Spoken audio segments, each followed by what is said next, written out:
The Supreme Court has dealt a significant blow to the Trump administration, blocking the president from deploying the National Guard to Chicago. In the 6-3 ruling, the court's 3 liberal justices were joined by Chief Justice John Roberts, Justice Amy Coney Barrett, and Justice Brett Kavanaugh. And today's decision could jeopardize Guard deployments in other cities. With us now, CNN senior legal analyst Ellie Holding is a former federal prosecutor. Walk us through the reasoning here from the Supreme Court, which I have to say is truly interesting. It really is. It's an unusual decision and a major setback for the Trump administration, not just in Chicago, but more broadly. The law that Donald Trump used to deploy the National Guard in the first place says that the president can call out the National Guard if he is unable with regular forces. We're going to come back to that, okay? Regular forces to execute the laws of the United States. Now, the Trump administration argued that means if he's unable with regular cops, with FBI, DEA, ICE, to enforce the laws, then you can call in the National Guard. What the Supreme Court said is, no. That phrase, regular forces, that means the regular military, Army, Navy, Air Force, Marines. All right. Dr. John reporting in. The Supreme Court granted an emergency order to hear Trump's case after lower courts blocked his attempt to deploy the National Guard to Chicago, part of a pattern where the court has sided with him 21 out of 23 times this year. Nearly 3/4 of federal judges say the emergency docket is being mishandled, raising serious concerns about judicial checks on presidential power. So what's actually happening? Well, this thing they're using is called the shadow docket. Yeah, that's the actual term. Sounds ominous, right? Because it kind of is. The shadow docket is basically when the Supreme Court makes huge, massive decisions without full hearings, without proper legal review, without detailed explanations. Just boom, order issued, move along. And Trump's administration has been using this shadow docket like crazy. And only those very narrow areas where the military is even allowed to come in and execute the laws in the first place. So basically, the Supreme Court has put the bar very high to deploy the National Guard in the future and has limited it to an almost minuscule slice of all conduct on the streets. It's going to make it very difficult for the president to justify the National Guard in Portland, New York, anywhere else. Explain why this mattered in Chicago, but didn't play in Los Angeles or in Portland, Oregon, where the Guard was also deployed. So I think you and I discussed Los Angeles and D.C. were different. D.C. was different. Trump was allowed generally to deploy there because the president is in charge of the D.C. National Guard, okay? Put that to the side. L.A. was different, Los Angeles, because there were protests that at times turned violent happening there. The rationale in Chicago is much more generalized. Just, well, crime rates are high and it's very dangerous. And the Supreme Court has said that's not enough for this specific statute. Yeah, and again, for it to be allowed in cities like Chicago in these circumstances, it would have to get past posse comitatus, right? Right. Yes. Which means what? You with your Latin phrases, which means mass firings of federal employees approved on the shadow docket, military bans, shadow docket, aggressive deportation orders, you guessed it, shadow docket. All of these massive policy changes are getting rubber stamped by the Supreme Court before anyone can properly challenge them in court. Now let's talk about Chicago for a second. The Trump DOJ claims that the lower court ruling jeopardizes federal personnel and property.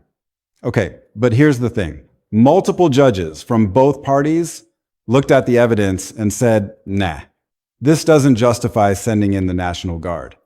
So either every single one of those lower court judges is wrong, or maybe, just maybe, Trump is overreaching here. And this isn't happening in a vacuum, right? This is all going down right now as we're heading into the midterm election season. That the military traditionally cannot conduct regular law enforcement activities. They can't make traffic stops. They can't do searches. They can really only provide a very basic security function. So it's very, very narrow. So this decision really leaves very limited room for Trump to deploy the National Guard elsewhere. They can try to argue circumstances are different, but if the argument's just going to be, well, it's dangerous, that's not going to cut it. Where they're not invited is also important, too. Yes. Well, it's a big difference if the governor requests aid. Right. That changes the whole legal calculus.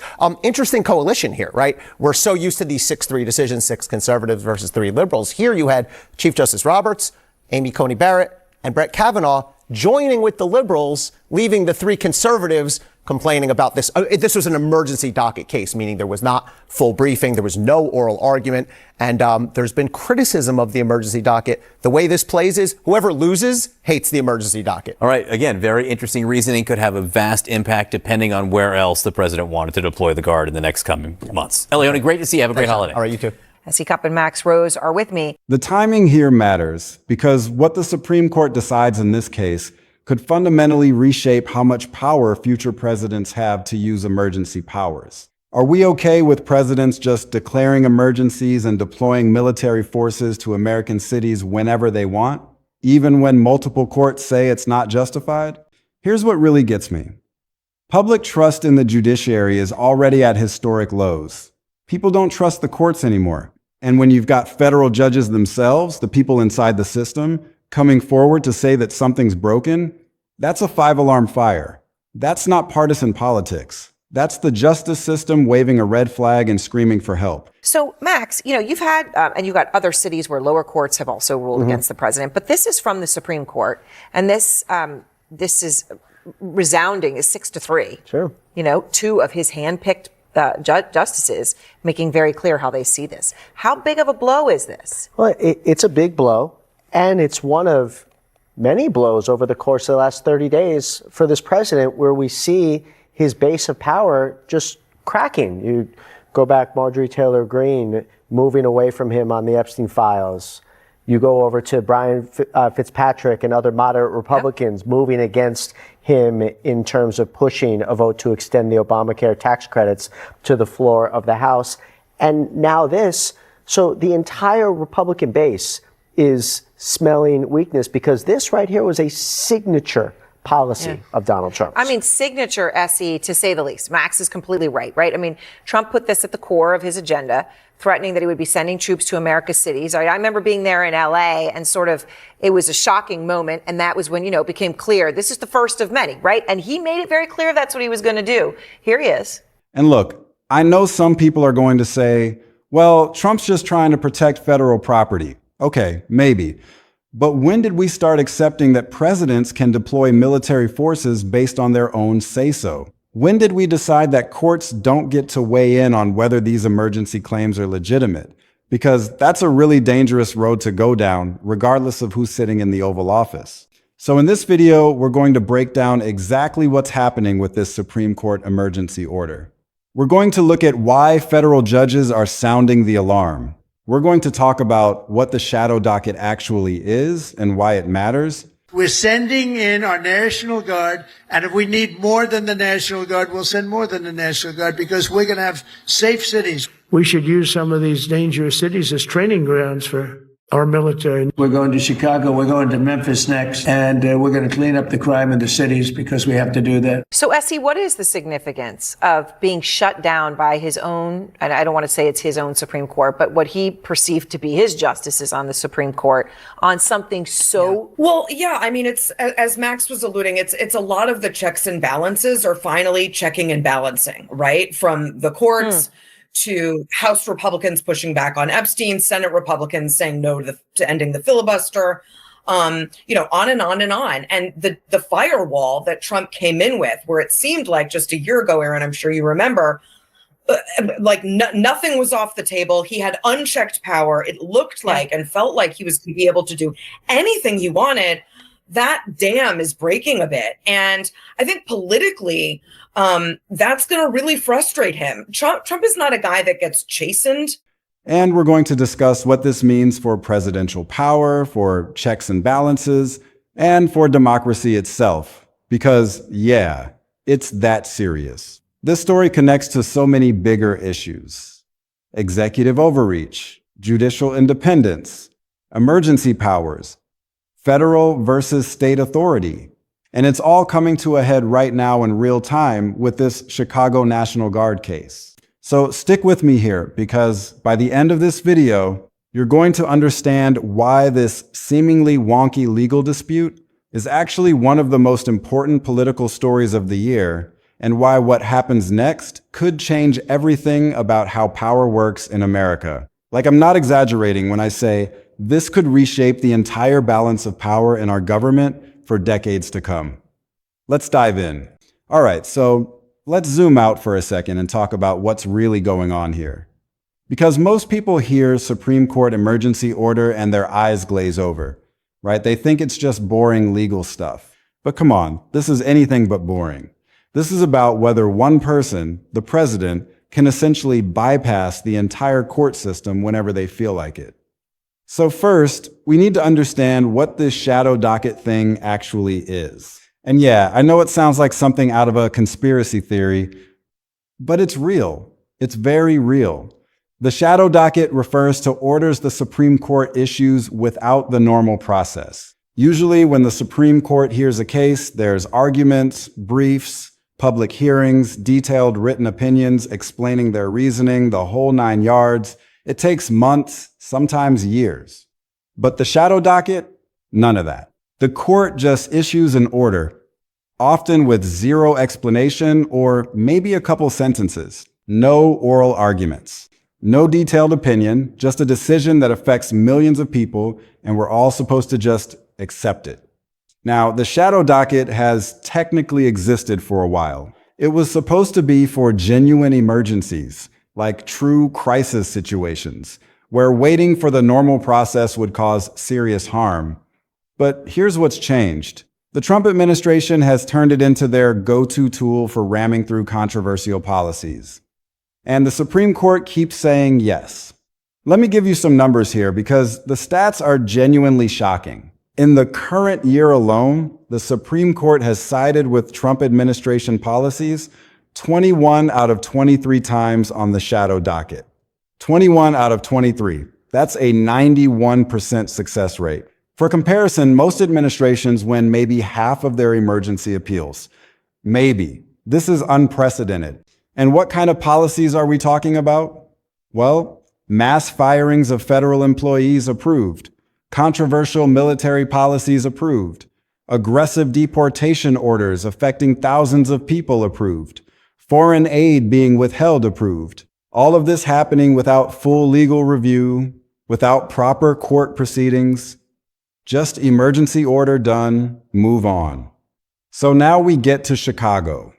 And honestly, this case is wild.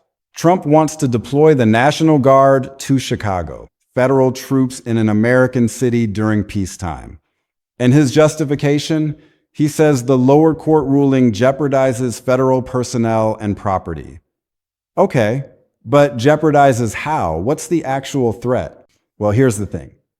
Multiple judges, and again, we're talking both Republican-appointed and Democratic-appointed judges, looked at the Trump administration's arguments and said they don't hold water. These judges said Trump was overstating the danger, that there wasn't sufficient justification for federal military intervention. And these aren't just random judges either. These are experienced federal jurists who spent their entire careers evaluating legal claims and evidence. And look, this isn't just about Trump or Republicans or Democrats. This is about the fundamental question of when a president can deploy military forces in American cities. Because that's a huge deal. That's the kind of power that can be abused in terrifying ways if there aren't proper checks on it. Think about the precedent this sets. If Trump can deploy the National Guard to Chicago based on vague claims of threats to federal property, what stops the next president from doing the same thing in any city for any reason? What stops a president from just declaring an emergency whenever a city doesn't cooperate with federal policies? Like, what if there's protests against federal policies and the president decides that constitutes a threat to federal property? Can they just send in troops? Now, here's where it gets even more concerning. The DOJ, Trump's own Department of Justice, is in chaos over this. According to reports from the middle of the current month, after the lower courts blocked the National Guard deployment, the DOJ scrambled to file an emergency appeal with the Supreme Court. They were reportedly caught off guard by how strongly the lower courts rejected their arguments. Like they genuinely thought this was going to be easy. And when multiple judges said no, panic mode. And then the Supreme Court steps in and says, yeah, we'll hear this case on an emergency basis, which means they're fast-tracking it. Which means they think it's important enough to potentially override those lower court decisions without going through the normal lengthy appeal process. Are you kidding me? Multiple federal courts said no, but the Supreme Court's going to potentially overrule them all without even full arguments. Let me read you something that really puts this in perspective. Over 30 federal judges have publicly criticized these Supreme Court emergency orders.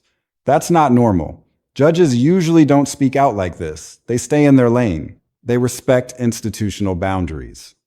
But 30 judges felt strongly enough to say on the record that what the Supreme Court is doing is incredibly demoralizing and troubling. And it's not just 30 judges saying this in general terms. There was an actual survey done. 65 federal judges were surveyed, and 47 of them, nearly 3/4, said the Supreme Court is mishandling these emergency cases since Trump returned to office. 47 out of 65 judges think something is fundamentally broken here. Can you believe this? The people inside the judicial system, the judges who have dedicated their careers to upholding the law, are basically saying the Supreme Court is failing at its job. That's massive. That's a crisis of legitimacy. When the lower courts are openly questioning the highest court in the land, that's not a good sign for the health of our judicial system. So why does this matter? Why should anyone care about wonky legal procedures and shadow dockets and emergency orders? Well, because this is about power, raw, unchecked power. When the Supreme Court rubber stamps presidential actions without proper review, it breaks down the entire system of checks and balances that's supposed to prevent any one branch of government from becoming too powerful. The founders set up 3 branches of government for a reason: executive, legislative, judicial. They're supposed to check each other, balance each other out. But what happens when the judicial branch, the Supreme Court, just starts automatically siding with the executive branch? What happens when the court becomes a rubber stamp instead of a check? That's what we're seeing here. And it's not just about Trump. Yeah, he's the president now. And yeah, he's the one benefiting from this. But the precedent being set here will outlast Trump. Future presidents will point to these cases and say, see, the Supreme Court said presidents can do this. And that power will still exist even after Trump is long gone. Let's talk about the political implications too. We're heading into the midterm elections. Control of Congress is up for grabs. And this Supreme Court stuff is going to be a massive campaign issue. You can bet Democrats are going to run on reforming the court, on limiting the shadow docket, on restoring judicial independence. And Republicans are going to defend the court's actions, argue that Trump needs these emergency powers to get things done. Public trust in the Supreme Court is already at historic lows. Polls show that most Americans don't believe the court is impartial anymore. They see it as just another political institution. In cases like this, where the court sides with Trump over and over again without explanation, that just reinforces that perception. Here's something else to consider. The Trump administration's pattern of aggressive executive orders and the Supreme Court's pattern of approving them is creating a new normal. Future presidents from both parties are going to look at this and think, okay, so I can just issue emergency orders and the Supreme Court will probably back me up. That's dangerous regardless of which party you support. Because once you establish that precedent, once you say presidents can do this, you can't take it back. And the chaos inside the DOJ, that's telling too. Career prosecutors and lawyers inside the Department of Justice are reportedly demoralized by how these cases are being handled. They're watching the legal arguments they carefully constructed get overridden by emergency Supreme Court orders. They're seeing years of legal precedent get tossed aside, and they're wondering what the point is if the Supreme Court is just going to do whatever it wants anyway. These are people who spent years in law school, who dedicated their careers to public service, who believe in the rule of law, and they're watching that system crumble in real time. That should concern all of us, regardless of our political views. So where does this leave us? Well, the Supreme Court is going to hear this Chicago National Guard case. They're going to make a decision probably sooner rather than later, given that it's on the emergency docket. And that decision is going to have huge ramifications for presidential power, for federal-state relations, for civil liberties, for everything. Are we really okay with presidents deploying military forces to American cities based on their own determination of what constitutes an emergency, even when courts say it's not justified? That's the question at the heart of this case. And how the Supreme Court answers it will shape American democracy for decades to come. Let's break down exactly what's at stake here.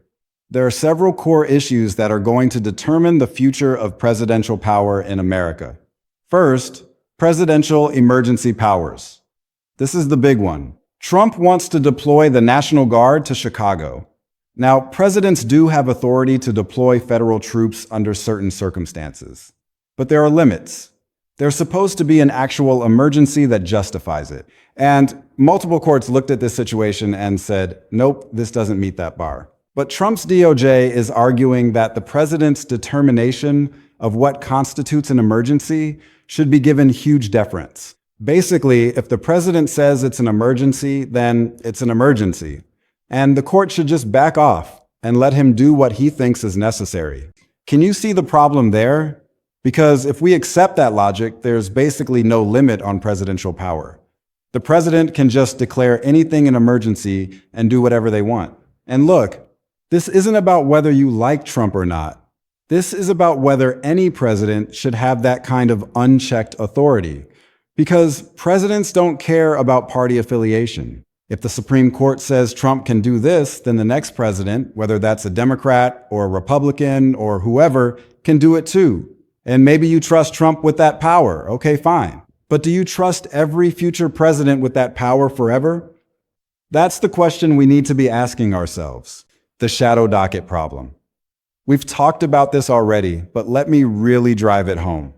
The Supreme Court is making huge decisions with almost no transparency.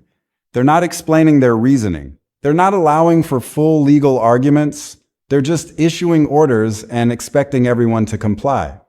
And the numbers don't lie. 21 out of 23 times in the current year, the Supreme Court has sided with Trump on the shadow docket. That's not normal. That's not how an impartial court is supposed to operate. When nearly every emergency appeal from one administration gets approved, something's off. Like seriously off. Federal judges are screaming about this. 47 out of 65 judges surveyed said the court is mishandling these cases. These aren't activists. These aren't politicians. These are career judges who understand how the legal system is supposed to work. And they're telling us it's broken.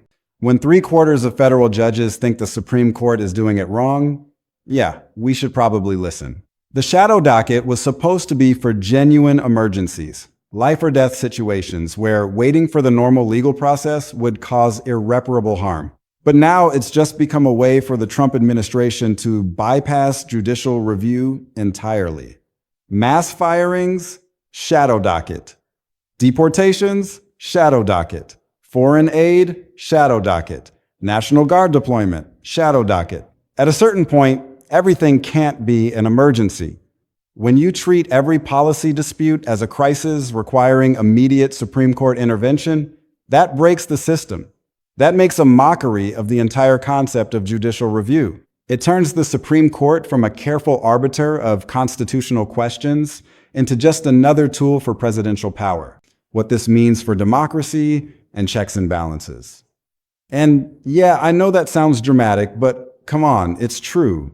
The whole American system of government is built on the idea that power is divided and balanced. No one branch gets to do whatever it wants without oversight from the others.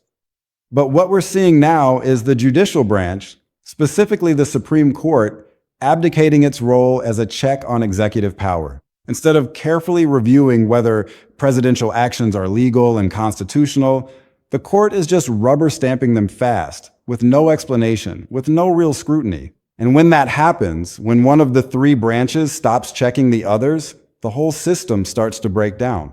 Power concentrates in fewer and fewer hands. And that's how democracies slide into something else, something less democratic, something more authoritarian. I'm not saying we're there yet, but the warning signs are flashing red. When federal judges themselves are raising alarms, when public trust in the courts is collapsing, when one branch of government is consistently deferring to another without question, yeah, we should be concerned. We should be very concerned. Let's talk about Chicago specifically for a minute. Why Chicago? What's actually going on there that would justify deploying the National Guard? The Trump administration hasn't really explained this clearly. They've made vague references to threats against federal property and personnel, but what threats? From whom? What's the actual danger? Lower courts wanted answers to these questions. They said, show us the evidence. Prove that this level of federal intervention is necessary. And apparently the Trump administration's evidence wasn't convincing. Both Republican and Democratic judges rejected it. So either every single one of those judges is biased against Trump, or maybe the justification really is lacking.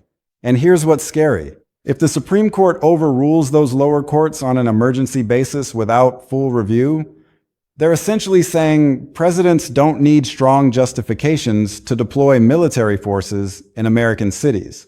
They just need to claim there's a threat, file an emergency appeal, and wait for the Supreme Court to approve it. That's terrifying, like genuinely frightening when you think about the implications. The political fallout from this is going to be huge in the upcoming midterms. Democrats are already using Supreme Court reform as a major campaign issue. They're talking about expanding the court, about imposing term limits on justices, about limiting the shadow docket. In cases like this, where the court appears to be in Trump's pocket, that gives them ammunition. Republicans, meanwhile, are defending the court's actions. They're arguing that Trump needs these emergency powers to govern effectively, that the lower courts were being obstructionist, that the Supreme Court is just doing its job by clearing away legal roadblocks that prevent the president from protecting federal interests. So we've got two completely different narratives, and voters are going to have to decide which one they believe. Do you believe the Supreme Court is impartially applying the law, or do you believe it's become a partisan institution that rubber stamps Trump's agenda? There's really no middle ground here anymore. Polls suggest most Americans are leaning toward the second interpretation. Trust in the Supreme Court has cratered. Every shadow docket decision that favors Trump without explanation just reinforces the perception that the court is biased, that it is no longer an independent arbiter, but just an extension of executive power. Here's what probably happens next. The Supreme Court will likely issue a ruling in the next few weeks. Given their track record, they'll probably side with Trump, at least partially. They might allow some version of the National Guard deployment while kicking other aspects of the case back to lower courts. Or they might fully endorse Trump's position and give him everything he wants. Either way, this isn't the end. This is just the beginning of a much larger fight over presidential power and judicial independence. We're going to see more emergency appeals, more shadow docket cases, more controversy. And the question of whether the Supreme Court has become too deferential to executive power, that's going to define legal and political debates for years. This is the kind of thing that ends up in history books. And think about the broader pattern here. This isn't an isolated incident.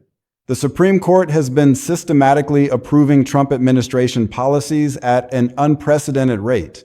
21 out of 23 approvals in the current year. That's a pattern that's not random. That suggests something fundamental has changed in how the court views its role. Maybe the justices genuinely believe these emergency appeals are justified. Maybe they think Trump's claims about threats and emergencies are legitimate. But when multiple lower court judges, experienced, thoughtful jurists are saying no, and the Supreme Court keeps overruling them, at some point you have to ask whether the Supreme Court is applying the law or just backing up the president. The Chicago National Guard case is a test of whether the Supreme Court will check presidential overreach or enable it after siding with Trump 21 out of 23 times. The decision could reshape the constitutional balance of emergency powers for generations, with the future of American democracy hanging in the balance.